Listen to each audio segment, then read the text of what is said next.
Archives before the open house. We are going to have an open house the 21st of November, and I have some flyers for everyone to have. We will be celebrating our 1-year anniversary. If you can believe it, it's been a year already. November the 15th of last year, the county legislative body voted for us to have an official archives. So we will be celebrating, and hopefully, fingers crossed, we will have the display cases in there, and they will be filled with exhibits and displays. We also have the other small display case that was donated. It will be filled too. We will have refreshments. It's from 5 until 7. And I would encourage anyone and everyone to come see your archives. The archives belongs to the county. It belongs to everyone that's sitting here. And so it's for you to come and enjoy and to do research in, or just to look at the interesting things that we have. Not only do we have county records, with like the court records and things, but we also have interesting things like local business stationery and logos. We have just people who've donated several things already of a personal nature that are interesting. Some of you remember a couple of months ago, the Historical Society voted to hand over their records to be preserved. These are the artifacts records that they have been collecting since they were a historical society. And they are stored in filing cabinets and boxes and have never been actually preserved or cataloged. So we now have those, they're very interesting and full of some really neat stuff. Just this last month, I've applied for a grant through the state. It's a historical records grant. It's for $5,000, and it's specifically to archive historical records, not government records. So I suggested, in this particular grant, you had to come up with a project, name the project, and so the Historical Society Records Collection is the project that I have named for this grant. So I'm hoping we should not have a problem getting it. If we do, then we will be able to buy the materials needed to preserve what the Historical Society has collected all these years. And then it will be in such a manner that you can come and you can see what's been stored away for so long.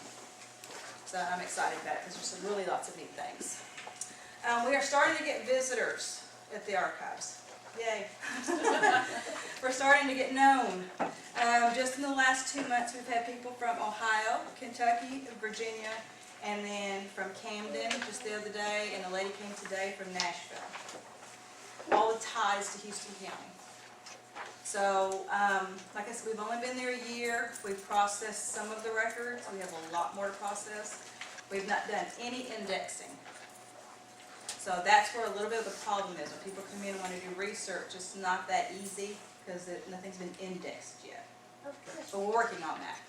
So, but we do the best we can to help them with what we can get our hands on and look through. And I'm also telling them to leave me their names they're researching, so as we process records, we can be on the lookout for them, for what they're looking for. The lady today was researching Brick House, and what was the other name? Brick House, that's one I remember, because it stuck in my mind. Let's see. And that's all I have. Please come see me in the archives. I'm there 3 days a week. Usually it's Wednesdays, Thursdays, and Fridays. We're open from 9 o'clock till 4. And I'm there.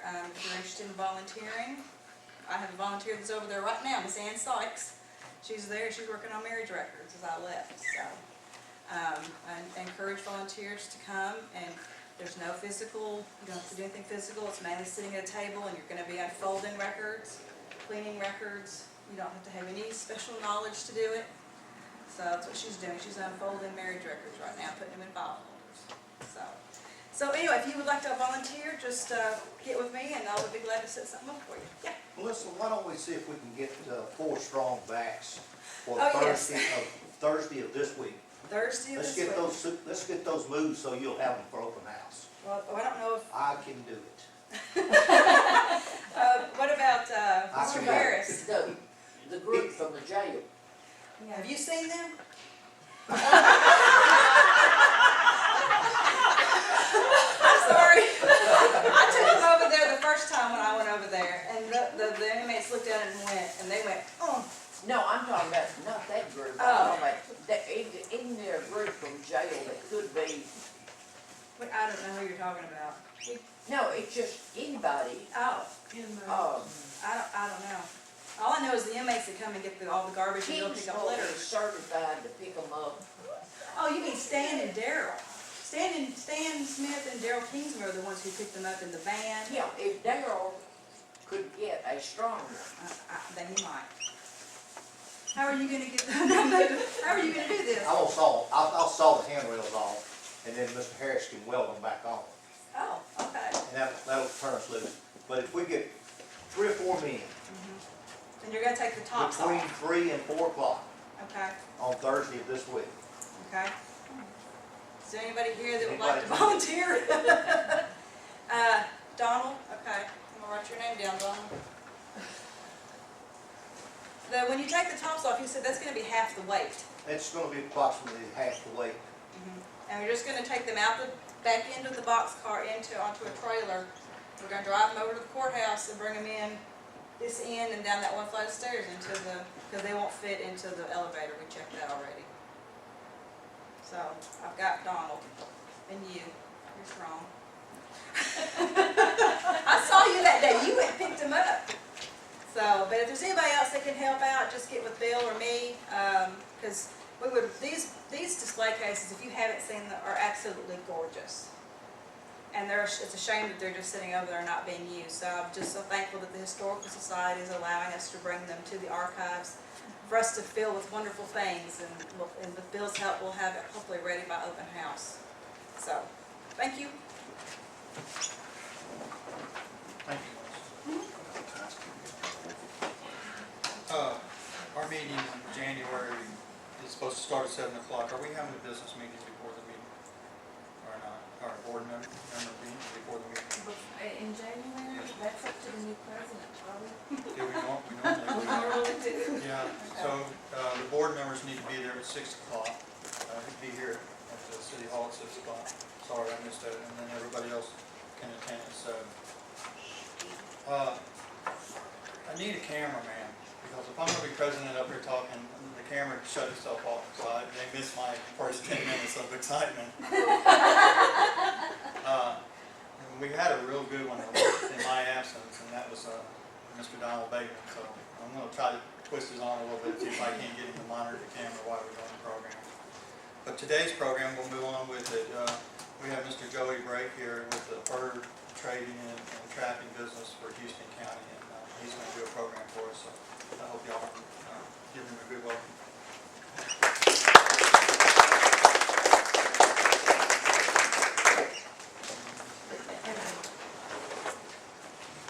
Well, I'd like to introduce myself. I'm Joey Brake, but if I could, I'd like to get Johnny, if you don't mind, to help me a little bit today. He's a professional trapper. Y'all may not know that. He's probably the best trapper in this country, believe it or not. I mean, I know him well, and I've seen his furs. I mean, I know him well. You mind helping me a little bit? No. I'm gonna try not to bore you to death with this program. I'm not a great speaker, and never claim to be, but I will do the best I can. I just got some stuff wrote down about our business, what we do, and pass them around.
I guess everybody's got a program.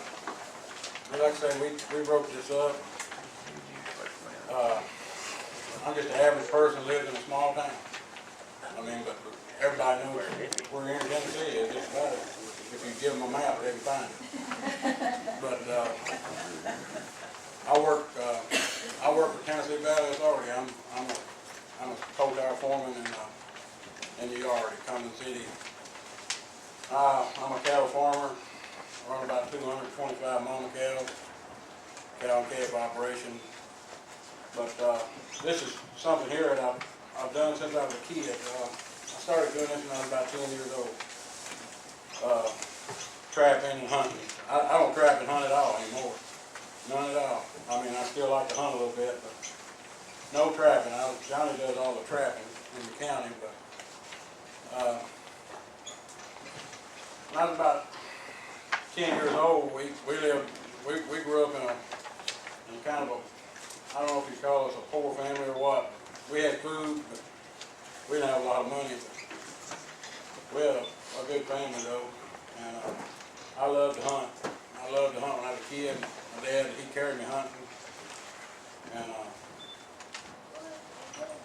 there was an old guy that lived below my house there. His name was Sterling Baggett. Well, some of you may know him, some of you don't. Me and him, he never had a flashlight in his life. The man walked with a lantern everywhere he went. Never had a flashlight. But I did have a flashlight. And he had a dog, and we would possum hunt when I was a kid. And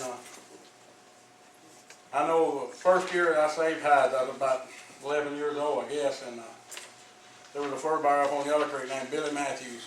Some of you may know him, some of you don't. One of the best guys in the country. I don't if you never met him, you missed a lot of history right there, that man. He knew more about the railroad system than anybody I knew. I mean, I was just a kid. He would set me in his house. I'd sell him furs, and he would set me in the house, and we talked about the railroad system. He knew he had trains in his house. I mean, he was a big historian on trains. But I sold him 48 possums. I never will forget it. My brother carried me out there, and we met him out here. There used to be a store right there on 13 Highway called Jarrett's Market. Mr. Jarrett and him ran it back years ago, and I sold those possums $3.75 a piece. Tickled to death. 11 years old, had a couple $100 in my pocket. Scared to death, didn't know what to do with it, but I spent it. Anyway, it kind of went on there, and we went on and on. When I got old enough to drive, I went out to help. When I get out of school in the afternoon, I'd go to Mr. Matthews and work, help him in hides. He was a big hide buyer at the time. And I worked with him a lot. And he taught me a lot. I mean, that man, I listened to him too. I mean, he was pretty smart, and he was getting up in age, though, in years. But that was in the late 70s, early 80s, and the fur market was just crazy wild. I mean, a coon hide, I mean, if you see a coon hide on the road, he was worth $25. I mean, it's just like $20 or $25 just laying there in the road, you know. And we had hides, and nobody ever thought, I mean, foxes were worth $50, $60, $70, and bobcats $150, and just, nobody ever thought there'd be a bad day. And then October of '87, I hope some of you remember Black Monday. Stock market crashed 500 points one day. That's not unheard of today. They play with it every day now, but 500 points was a lot then. I mean, if you remember back in '87, I mean, it sent the whole markets into turmoil all across the world, you know. Coon hides was on that Monday morning, coon hides were worth $25. Tuesday morning, they was worth about $8. Nobody would buy them. Nobody. I mean, anybody that was in the fur business, they went broke. And everybody in the United States that had fur went broke. They lost everything they had. Everything. I mean, I know some of the hide buyers are still alive. Some of them is died, you know, but they lost I mean, I know some fur buyers that lost millions of dollars. But the market was terrible there until about 90 or 91. It was about 3 or 4 years there, and it just nobody would buy anything. I mean, no country. I mean, there's not a lot of trade of fur in the U.S. I mean, most of the fur goes across water, most of it, probably 80%. And, but in 1990, I mean, I was 25 years old, 26, and I was really wanting to do, I was still hunting, and I thought, well, everybody that was around here was buying hides, was broke, and they quit, and Mr. Matthews, he never did get back in, he finally passed away, but, I said, well, I'm gonna try it, and just see how it does, just real small, and so I was reading an article one night in a magazine there, and it had two fur buyers named, a guy from Illinois and a guy from Indiana. Well, the guy from Illinois was closer, so I called him, and I didn't get an answer, no answer. And so I called the guy in Indiana. I knew he was further away, but I got an answer from him. And we talked on the phone for probably 30 minutes. I didn't know him, he didn't know me.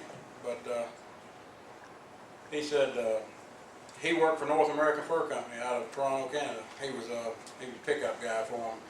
And he said, send me a sample of something you got. So I sent him, matter of fact, I sent him some muskrats from County Richland. And I knew they were the best there was.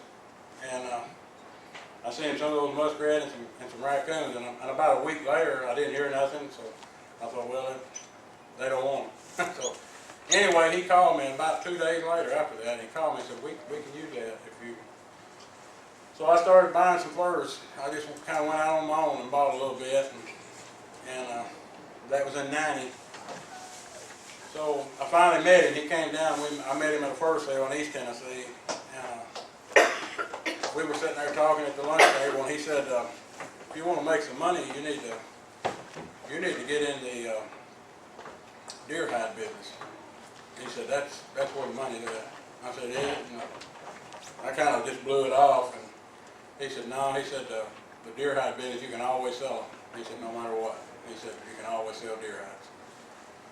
So I thought about it. So we went on there and we talked a little bit. So January the 4th of 1991, if I live to the 4th of January, will be 21 years that I started. I bought my first deer hide the 4th of January of '91.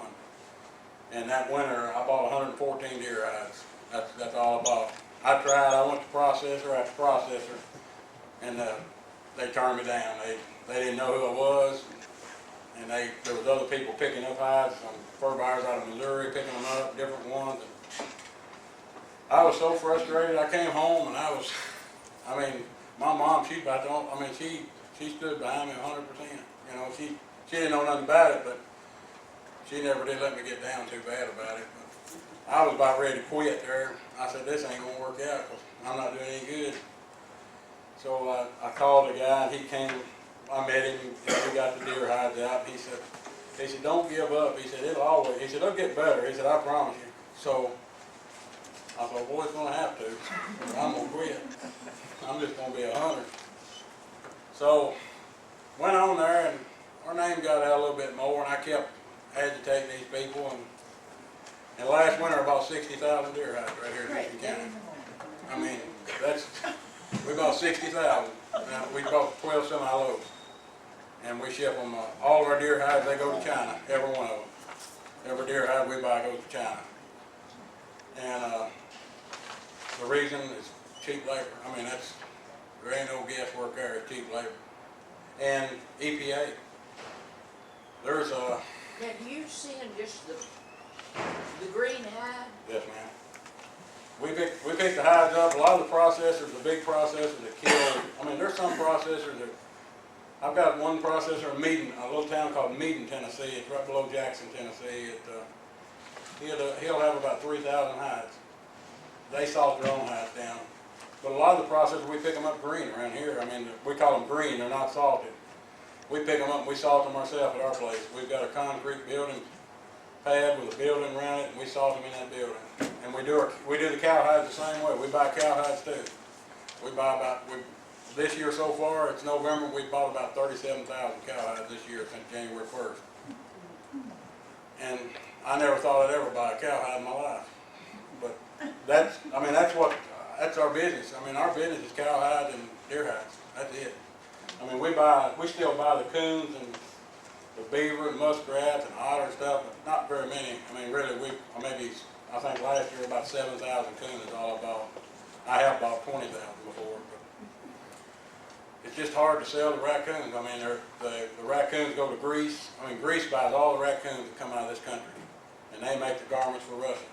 All the coons are, the tanned hide is sold to Russia, but Greece makes the garments for them.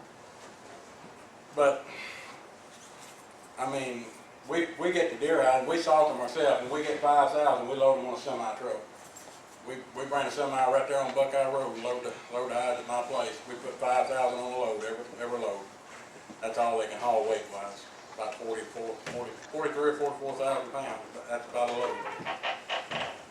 From our place, they go to Chicago, Illinois, is where they go, and they put them on a train there in Chicago, and they ship them to the coast and put them on a ship.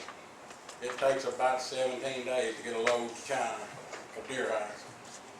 A load of cow hides, it takes about 35 days. Why, I don't know. And why the hides go to Chicago, I don't know. It's China. I deal directly with a Chinese guy. I mean, I had this broker from Indiana. He was in the business. He kept me going from 91 until 2002. And he called me one morning and told me he was going to retire. He was fixing to quit. He's 70 years old. I talked to him this morning. I talk to him all the time. He said, I'm going to quit. I said, well, I guess I'm done. He said, no, I'm going to introduce you to this Chinese guy, and I'll let you meet him yourself. And he said, I'm going to hook you up with him, and you can deal directly with him. And he said, I'll be out of it. He said, if you need me, I'll be there to help you, if you need help. So I met this Chinese guy, and we kind of hit it off pretty good. He thought I was a little bitty guy. He called me a big American man. That's what he told me I was. But we kind of hit it off pretty good, and I mean, I deal directly with him now. I mean, we talk probably once a week, especially from October to February. We just started picking up deer hides last week, and I mean, we picked up probably 2,000 over the weekend. But we talk, like I say, every week, and I mean, whether you like their ways or whether you like them people or not, their money's good. They're the only people who got any money. I mean, we have sold hides to the United States before, and it's so hard to get your money out of them. I mean, they'll hold you up 30 days, 45 days. You sell a load of hides to China, if I load a load today, I call them in tomorrow, money would be in the bank on Friday. I mean, your money's good. I mean, you don't have no worries about that. And if you're in business, with you guys in business, you know how important it is you got to have your money to operate, especially when you're spending a bunch every week. But like I said, I mean, there's 2 tanneries in New York, and one of them, his name is Simon. They call it Simon Tannery, and the other one is called Colonial. They're the biggest tanneries in the United States.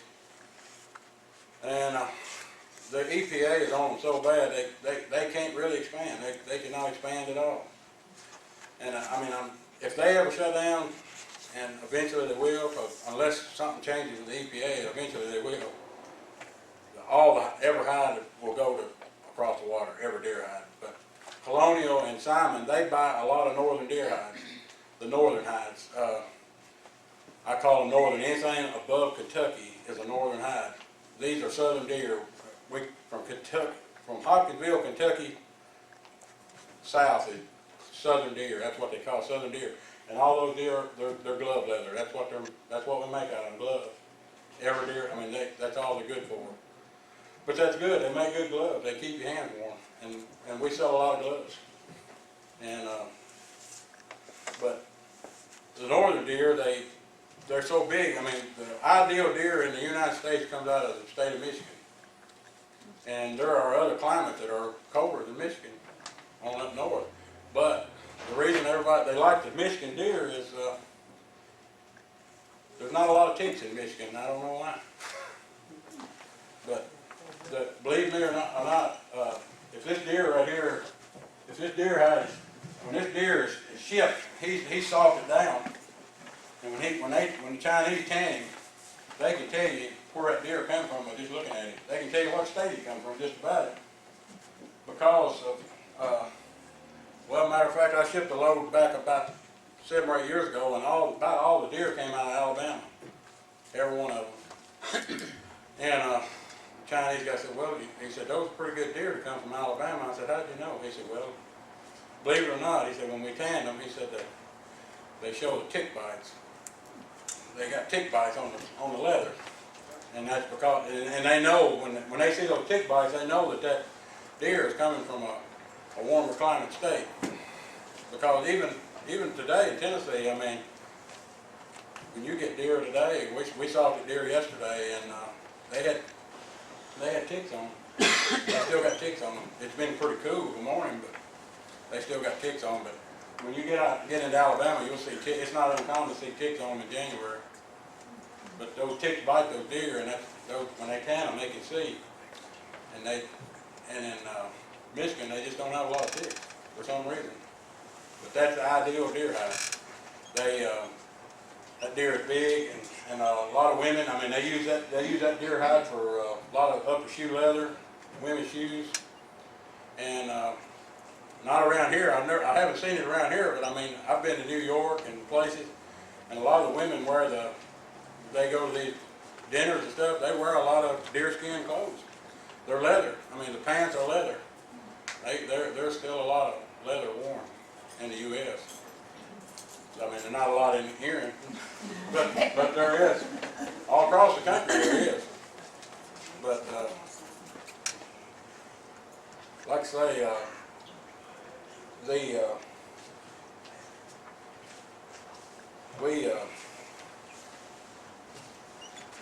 was trying to look here or something, trying not to bore you to death with this story. But if you would have told me 20 years ago that I was going to be buying hides, I'd have laughed at you.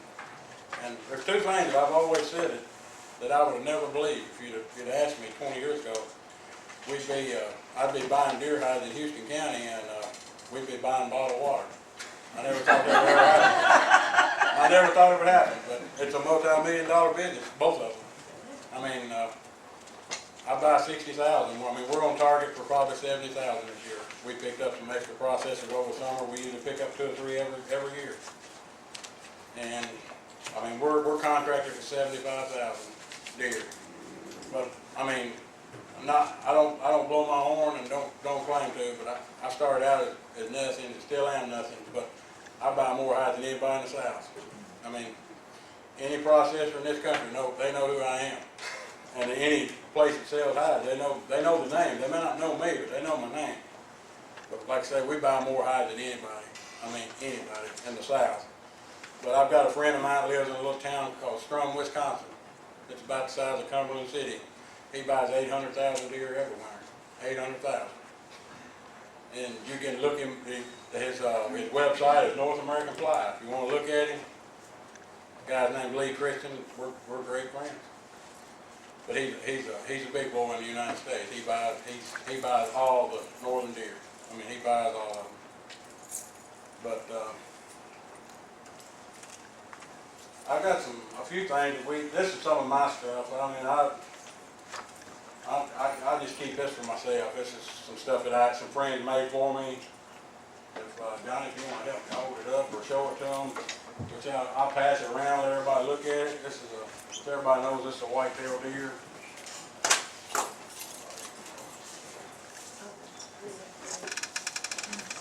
Is this what the hides look like that you ship? No, that's a finished hide. That hide is tan. It's done. You can make gloves out of that hide if you want to, if you got the hair off from it. The quality, you said, of the leather, does the quality go down when they get the tick bites and that makes the leather sell cheaper? These, like I say, well, this is a finished product. This is a deer hide gloves. These are 100% deer hide. These gloves were made in China. Well, the reason I was asking, because sometimes, you'll see leather jackets and they're very, very expensive, and then you'll see leather jackets that are really, really cheap. Reason being, Yeah, that was what was my question. Is it a cheaper leather or, and it's it not, probably it's not comes, 100%. maybe it comes from the south and it's full of tick bites. No, I mean, it could be some of that too, but honestly, you go to a lot of the fur places, if you see something cheap, don't buy it. I mean, seriously, I mean, if you see a hide, I mean, if you see a pair of gloves, these gloves right here sell for $14, $15 in Walmart. I mean, we sell them for $6.50 a pair, and we make money on the $6.50. You know, Walmart's the one making the money. Walmart, Bass Pro. Well, always. But everybody loves Walmart, you know. But I mean, I can live with them or out. I mean, I go in there and shop. But these are deerskin gloves here. But you cannot tell. You can't see no tick bites on the gloves. Well, I wouldn't know what to look for if I saw it. But those gloves they're tanned. I mean, they're ready to I just wondered sell. if that made it the leather cheaper, and that was what they made It's a cheap better- coats out of or something. It's a better quality leather up north. It's a colder climate. Hides are thicker, hair is longer on the animals. This here is the favorite thing. It's the best thing I got. I mean, this is my favorite thing. I had this made for my wife a few years ago, or myself, whoever. But anyway, this is a coyote blanket. It doesn't look like a coyote coming from Tennessee, though, does it? Well, I don't know what coyotes in Tennessee look like. Tennessee coyotes are ugly. Believe me. But this is, I had a friend of mine, he's from New York, and he made this for me. These coyotes came out of Canada. That's where they came from. But you would cut the. Would somebody like to? But, Joey? Cut the claws out, you would put scrap. this hide here is it's a tan coyote, but, their coyotes are totally different in Canada than they are here. I mean, you can look how long the hair is on Do it. you just salt the leather, just salt it down and that preserves it? Well, only thing you salt in the fur business is a cowhide and a deer hide. You don't salt a fox or a beaver or a coyote or nothing. You do not salt those hides. They stretch those hides. Well, Johnny could probably tell you a little more about that. The reason I asked, because I wanted some turkey feathers to put on some of the stuff that I made. And this guy says, well, I'm gonna kill a turkey, you can have it. Well, he handed me the whole skin, and I didn't have any idea. So I threw it outside in this shed and covered it with salt. It won't hurt it. And well, the next year it was okay, because it Yeah. didn't spoil. It won't spoil. But I got my feathers anyway. if you put salt on this hide, you're gonna dry it out so bad they can't tan it. Oh, what is that? This is an Arctic fox. It's so pretty. We don't have any around here. This came out of Canada too. This is skin? That's a deerskin glove, yes ma'am. Is there any kind of spur you're not allowed to buy around here, Joey? No, everything's legal. It used to be the red fox was the only animal that was protected. You could not buy in Houston County, but This doesn't it's look probably been like legal, what, 15 years, Johnny? They legalized it in probably 95, I know, 96. Bernie, I did, but it doesn't. Pretty soft there, It's ain't it? like fuzz. This is I would think this was something. that's a whitetail that I passed.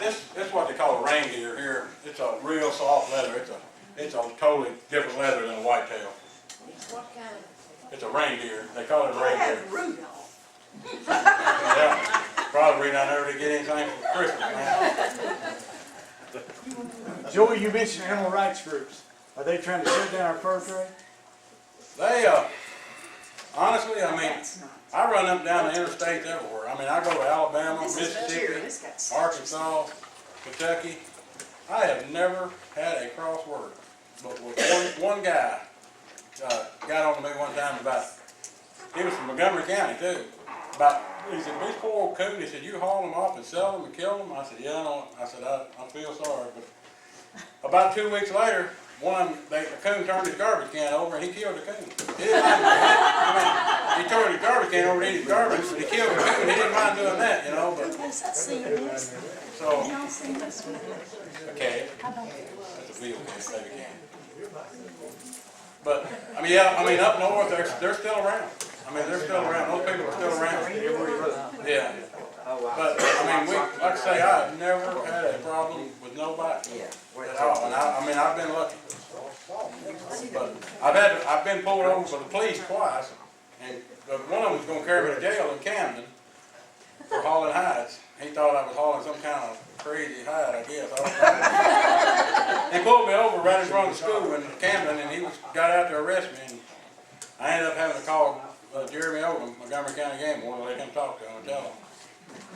So you drive the semi yourself? No, ma'am. Okay. You don't carry a card or anything? that I've got says- some, and I did not bring them, ma'am.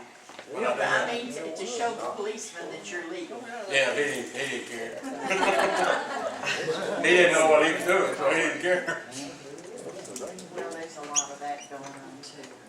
But, I mean, I'm a licensed fur buyer. I mean, I'm a licensed fur buyer. I buy a license every year. I mean, legally, you don't have to have a license to buy a deer hide in Tennessee, because it's not a small game animal. I see Deer is this. not a small game animal. My aunt used to have one of these on the box, and the skin, it's just a real round neck. Yeah, she wore it, well, it wasn't like this wide. She wore it just like this, and I This think is the a- outfit does. This is a tan cowhide we got.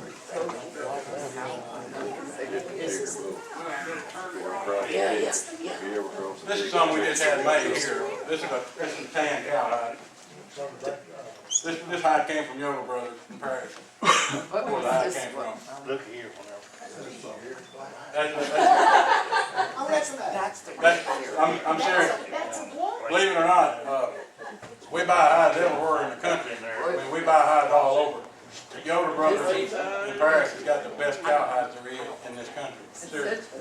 The reason being, if you've ever been there and watched them, they never stick a knife in the hide. The only time they stick a knife in the animal is when they split him up the belly to pull him. They have a puller that does all the work. It pulls the hide off. They skin them with air knives, they call it. It blows the hide off. And that being, they have no nicks at all, no knife scurs or nothing on the hide. And that's the best leather you can get anywhere. What is that? I mean, everybody wants Yoder Brothers hides. It's a, I mean, I can call somebody today and say, I got 300 Yoder Brothers hides. They're all, I mean, General Motors loves them. I mean, we just shipped a load 2 weeks ago to Kansas City to General Motors plant. They love Yoder Brothers hides. They're the best hides you can get. the seats of their cars. The biggest business of cowhide in this country, and is shoes. 65% of the business is shoes on cowhides. And the other, probably 25% goes to automobiles. They make the upholstery in the cars and trucks out of it. And the rest of it is, a lot of the hides that's got cuts in them or something, they use those, they make gloves out of them. Matter of fact, this is a pair of cowhide gloves right here. They are, that's some hide that was, it had a hole in them or something. It couldn't be used to make a good car seat or. That looks like leather, I'd recognize that, but those other ones don't. Those Well, other ones don't even look like. Cowhide and deer hide are totally two different leathers though, ma'am. It's But I totally said two that- different. That one looks like leather, Uh-huh. those other ones don't, they look. Well, this is cowhide too. This is cowhide. But the cow and deer are totally different leather. I mean, a deer skin is a real soft leather. I mean, it's for gloves. I mean, Yeah, it looks like that, looks like cloth.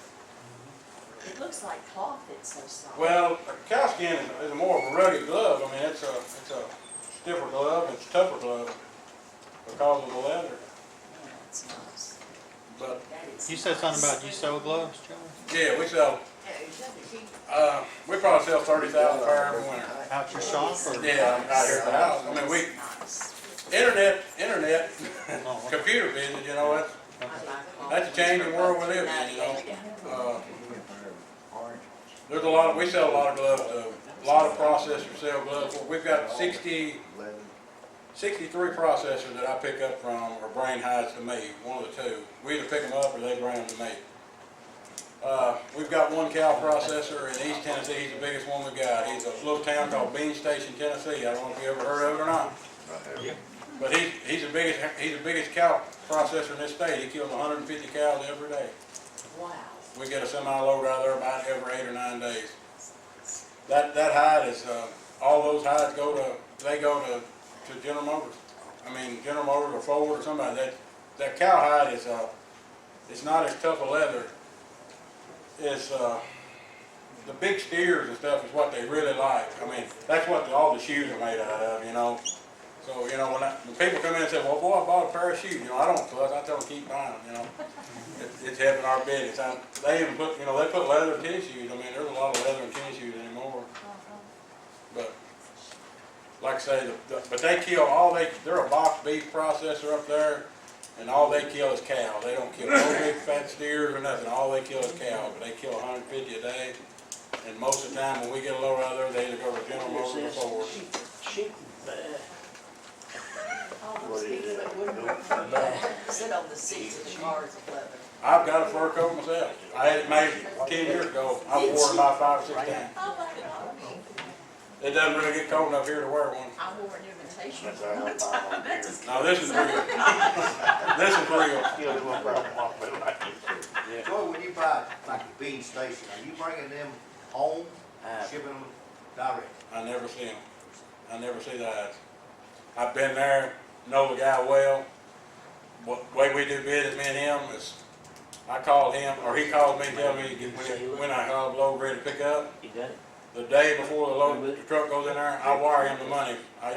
Regions Bank down here, Libby Holly, she does all the wiring for me. She wires the money to his bank. He has it in there the next morning. They load the hide that day, the next day.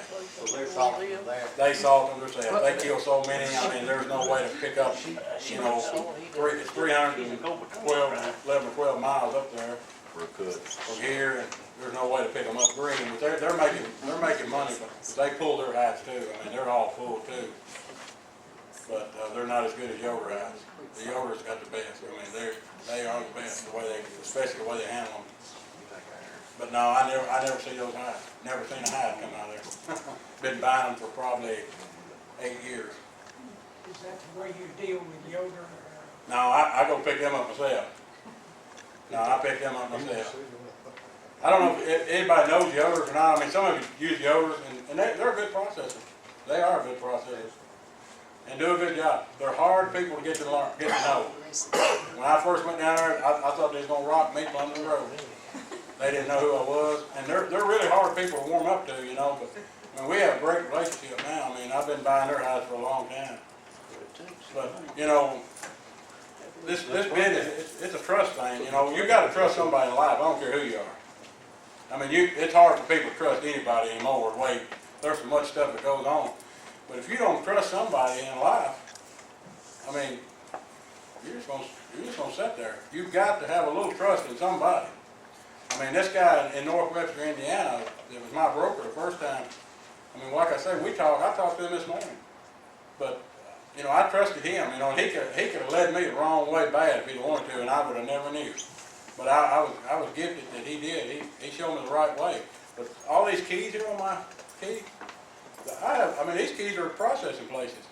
I mean, I pick up Hampton meats every week. I don't go up there every day. I go on Wednesday and Thursday every week. Either day or night. But if he's not there, I go in there and get them. But he trusts me that much, you know. And if I went in there and stole something from him, he wouldn't let me back in there, and I understand that. And he should not let me back in there. But, I mean, all these keys are a lot of processing places I go into, and they're never there.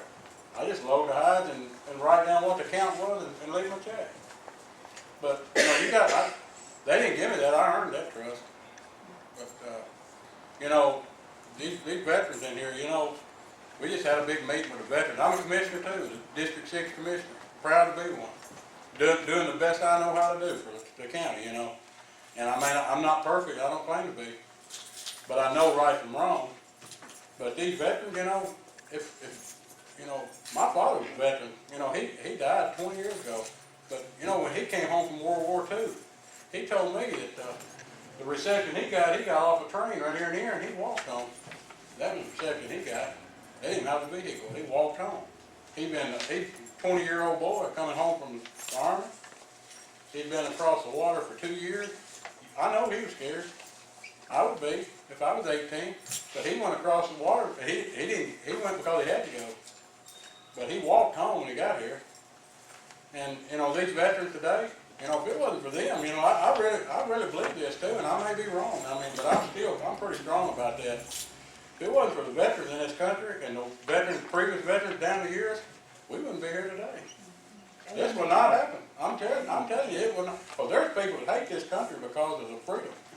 I know that for a fact. There's people in other countries that absolutely hate this country because we're free. And we can come to do what we want to. You can drive up and down the road, you can stop and buy a Coca-Cola, or you can buy a milkshake or whatever you want to, you know. But, you know, what would have happened if history had changed a little bit? Would it be that way? No, probably not. But, you know, I didn't mean to get off the first grade, but I could preach all day about, you know, some things in this country going on, but I don't want to get into that. It's We good to buy have a lot us. of the deer and the cow hides from the big processors. Do you still buy from the trappers? Yeah, Johnny he comes to my house every year. He comes to my house every year. He'll usually call me. Sometimes I'm hard to get a hold of because I'm on the road gone. He'll eventually get me, or I call him back. But yeah, there's a lot of people come to the house. I mean, those big processors, they're important, but you know something, that little processor that has 100 hides, he's just as important to me as that one that's got 3,000. I mean, you got to have them all. There's more small ones than there are big ones, I promise you. You know, like I say, you know, I've got a great job at TVA and proud of it, you know, and but if I had my brothers, I'd rather be doing this. I mean, I enjoy doing this because I'm cooped up at TVA. I'm in a building all day, and I never get out of the office. I never get out, and that's not my style. But it does pay good. It's got benefits. It's got insurance. This here has no insurance. But I tell you one thing, I've rode all over this country by myself a lot, and had other people with me sometimes, but you'd be surprised. I always said 90% of the people in this country are great people. The other 10% is about the only ones you ever hear about. So, but there are some good people in this country. I mean, and if you think Houston County's poor, no, you ain't seen poor. I can carry you to places that just about make tears come to your eyes at people's poor. Eddie was with me. We went to East Tennessee one time, and we got lost. We was going to a process, and we got lost. We went to turn around. We went down this old road, and we turned around. When we turned around, there was an old building there. It looked like a shack. Well, there was a man and a woman standing there. When we started out, I thought, oh, me, we're fixing to get shot here, because I didn't know where we was at. And it was a man and woman. They lived in that house. They had no electricity. And they looked like they had a lot of money. But I'll tell you one thing they did. They sat there and talked to us about 30 minutes. Them people were probably happier than I was. I mean, they were happy. They were happy in life, you know. And I thought then, you know, we got to have money to live. Everybody's got it. You got to have money to live. But you know what? Money don't mean nothing in this country. I mean, money really doesn't. I mean, you're not happy. You can have $1 million a day. If you haven't got a friend, you ain't got nothing. I can tell you that. I mean, Donald Bateman there, I consider Donald a great friend. I mean, we're good friends. We're neighbors and we're good friends too. I think I called him tonight at midnight, tell him I need him. And I think it may take him a minute to get the phone. He'll be there. He knows I'd probably be up. He called me. But, you know, that friendship to me is worth more than $100 or $500 or $1,000.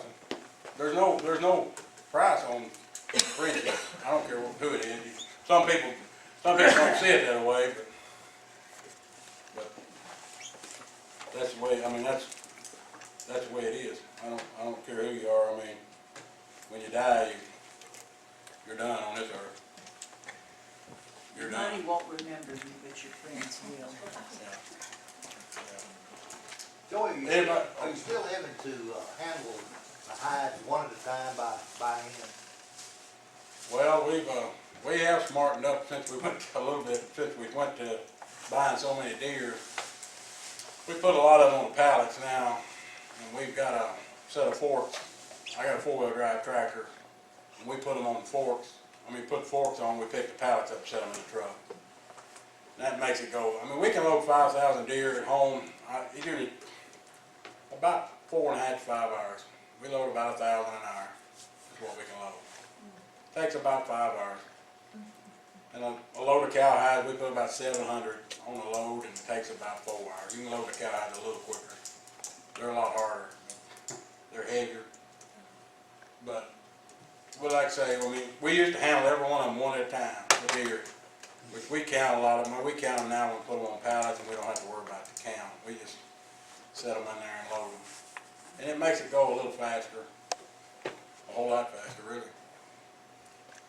But, I mean, eventually, I mean, I don't know, what happens? I mean, I think hunting and trapping, I think it's a dying breed.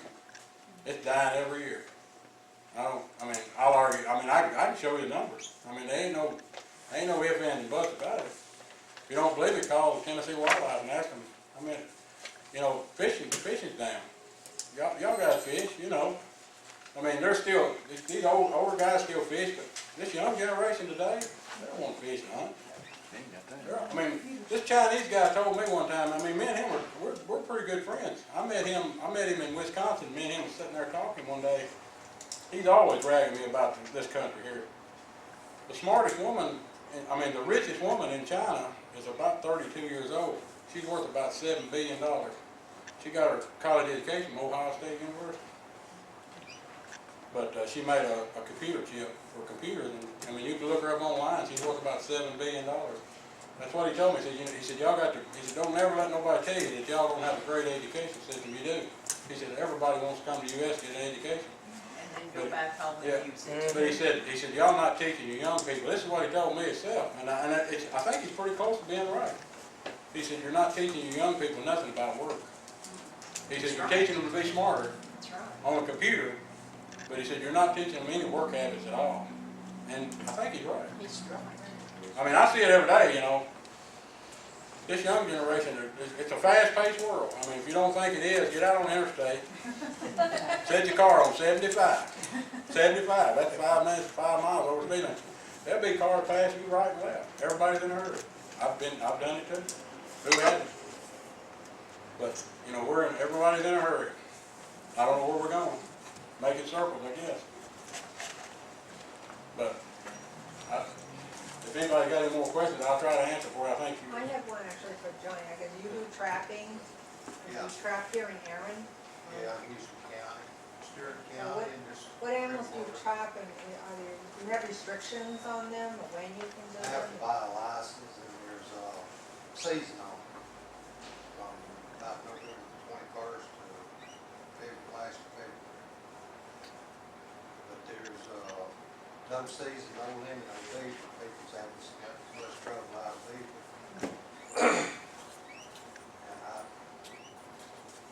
And just help thy neighbor, you know, is kind of what I do on the vehicle track. Somebody's having a problem with something like that. Sometimes I get a coffee cake that around. What do you use for bait? On beaver. About the only thing I use is I make a lure out of the castor glands, a homemade lure. And maybe a little bit of green wood with field mark field off of it, something like that. Mostly it's just blind sets where it either dens or runs. Johnny's the kind of guy, and I wasn't trying to hog this program. Johnny's the kind of guy this country could fold up. I guarantee this man could survive. I promise you. He is the best trapper, and I'm not exaggerating. They're probably the best trapper in this country. Seriously. He is, yes he is. Don't ever let him tell you not. That's good from the biggest fur buyer in the South. I'm serious. I buy fur from everywhere. I mean, we buy a lot. We don't buy near as much. I'm trying to get out of the fur business. I'm trying to get out of the coon and the fox and all that stuff because they are harder to sell. The market changes. I'm contracted on these deer and cowhides. I can sell them every year. I know I'm going to sell them. But it's not always been that way in the fur market. It's up and down too much. Cold winter in Russia. You have a cold winter in Russia, the coon market's going to be pretty good. But why do they just buy the coon? Russia? Uh-huh. And why is it nobody else thinks that that's important? Well, Most of those round hats are yeah, coon. coon and Yeah, it's so cold over There's there. only so many heads, I mean, Well, I mean, they buy for clothing though, ma'am. I mean, do they make coats out yes, of it? ma'am. But it's cold over there, I mean, they buy, I mean, they want the northern coons too. A northern coon his fur is about this long. A southern coon is about this long. They want the heavy fur, you know. Yeah. I mean, China, they buy the muskrats and the otters. That's their big bit. They love the muskrat and otter. Germany buys the gray fox. Germany loves gray fox. I mean, Italy buys a lot of cowhides. I mean, they're a smaller country, but they're a big player in Is this that thing their too. shoes, their Italian shoes that are so popular? All of this fur is going overseas. I mean, 80% of the fur that's sold in this country goes overseas. They And turn around and it's shipped sell right back over here. They sell it Yeah, back. they sell it back, but In they Italy, make the you expensive buy- shoes and You sell buy it back bags here. in Italy, they're probably made from American. his cowhide. They ship it right back over here. It's cheap labor, is the only reason. That's the only reason it goes over there. And believe it or not, the EPA is so tough. I mean, What is it that they do or don't do, or don't allow to be done? EPA, they don't want to pollute the country. China don't care. They have no restrictions over there. Oh, you're talking about because the tanneries are so stinky and They stink and Oh, Lord, they they're pollute terrible. the country. But, there was I mean, one in Texas that I had to go through as a business every day and oh my Lord, but they awful. have no restrictions over there. And, you know, whether you like EPA or not, I'm not gonna say if they don't do something with the EPA, they're gonna shut this country down. We're gonna end up getting all our jobs overseas because these companies cannot afford to do everything that the EPA wants them to do. I mean, I work for TVA and I guarantee you that scrubber system would not be sitting there today if EPA didn't make them do it. It wouldn't be there. Why would they spend $500 million to put that in? Just to make the smoke white. EPA made them do that. Any other questions, or I'll try to answer. I brought 3 pair of gloves. I'll give 3 pair of gloves away and we'll have a little. I got 3 pair of these, Johnny.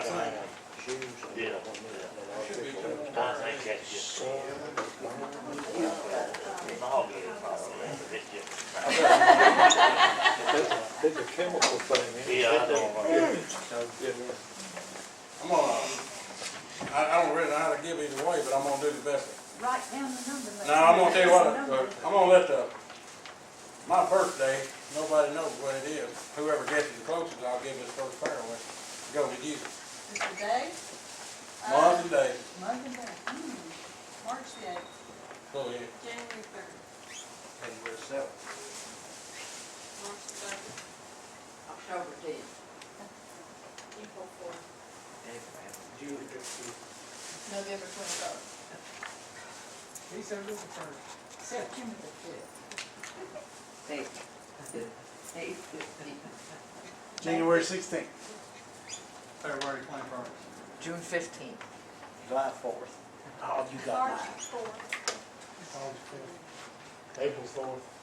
May 18th. August, 2nd of August. Go ahead. Come on there, road man. Huh? Come on, road man. Ready to go. I got so many pair of gloves, I don't. You ain't got none of these. I'll buy them from you. Do well, I'll give you half. July 4th. February the 2nd. January the 1st. Who said September 5th? You? I did. August 29th. You look it up on the internet. That's my baby's birthday, that's the reason I said it. It's August 29th. You were close to I guess August 2nd. Guess what, it's the pair that I like. This is the pair that you passed that I like. Those are cowhide. I got 2 more pair. I don't know how to give them away. Y'all just tell me how y'all wanna do it. Or August 5th. I bet your wife, somebody in your family's birthday.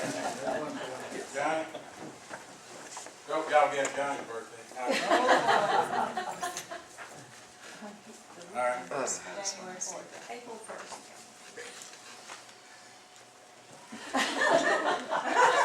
September the 5th. Yes, the numbers. May 16th. October 22nd. June, November 15th. June 26th. November 23rd. December 1st. You, man. October the 24th. She can't wear it. No. I've already won a set. Yeah, you're.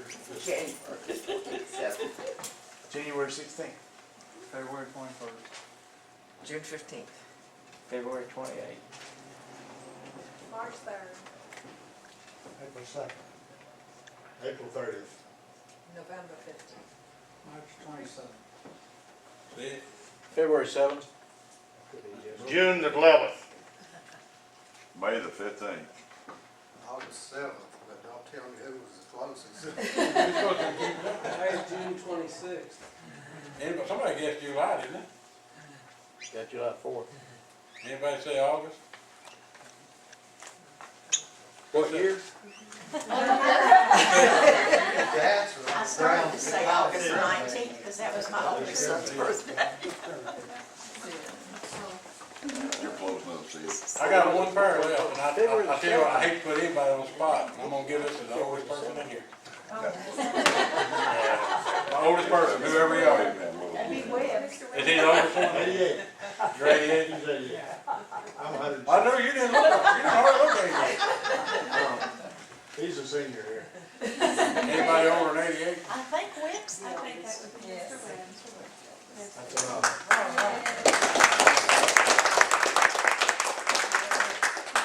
I do appreciate you letting me talk a little bit about it. I can talk all day about the program. If you ever come out on Buckeye Road, you're welcome to stop, and I'll sure show you what we got. Sure, y'all will do the same.